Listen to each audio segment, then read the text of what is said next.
So this is a WK2 diesel. This is the EGR unit here on this end, EGR exhaust gas recirculation valve.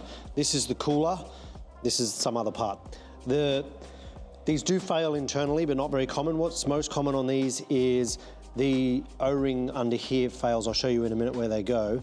And then they start leaking coolant out. What we have had is shops, including techs in my own team, who have misquoted or misdiagnosed this and quoted an EGR cooler. You don't usually need an EGR cooler. When these fail, they fill up the oil, the exhaust system with coolant. So these O-rings fail. You need these big fat green ones from Jeep. Don't muck around with anything that's not genuine.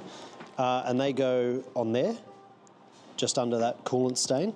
And then there's these weird looking cups that also come with their own O-ring that then the EGR locks into, and then these lock into the bracket on the side of the engine. So you can get away with, in most cases, replacing 2 of these